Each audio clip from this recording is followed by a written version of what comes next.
Men yoshim 18 da. Men aslo jin, domovoy ajinalarga ishonmaganman.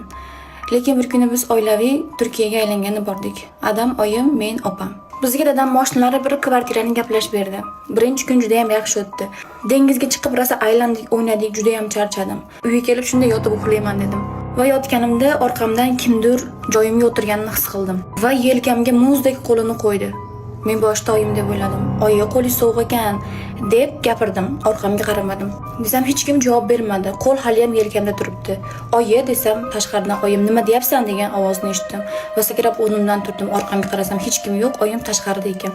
Bo'lgan voqeani dadam va oyimga aytsam, dadam inson charchaganda shunaqa narsalar ham bo'lib turadi, hech narsa yo'q bu uyda. Har xil xayollarga borma dedi va o'sha kuni kechasi dadam o'z-o'zidan oyimga bolalaring bilan yot dedi. Opam juda ham qo'rqoq va bunaqa narsalarga rosa ishonardi. O'sha kecha oyim bilan birga uxladik va xonani svetini yoqib uxlaymiz desam, oyim uxlolmayman deb svetni o'chirdi. Lekin tashqarida svet yoniq turgandi, bizning xonaga shu'lasi tushib turgan edi. Bir payt qayerdandir g'alati ovozda visir qanaqadir xunuk ovozlar kela boshladi. Va men eshik tomonga ko'zimni qir bilan sekin qaradim. Ikkita bo'ylar past odamchani shu'lasi tushib turardi. Qo'rqib ketdim. Bu odammi, nima bu deb. Ko'rpaning ichiga kirib oldimda, "Oyi, turing" dedim. "Nima deb visirayapsan?" dedi oyim. "Oyim emas, eshik tagida kimdir turibdi" dedim.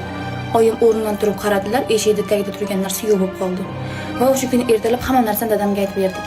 Dadam yana bizga yupatdi, bo'lmagan narsa xayolimga shunaqa narsa o'rnashib qolgan deb. Shundan keyin biz bu uyga suralar, duolar o'qib qo'yadigan bo'ldik va O'zbekistonga qaytib kelganimizdan keyin dadam o'tirib bizga shunday gap gapirdi, shunaqa qo'rqib ketdik.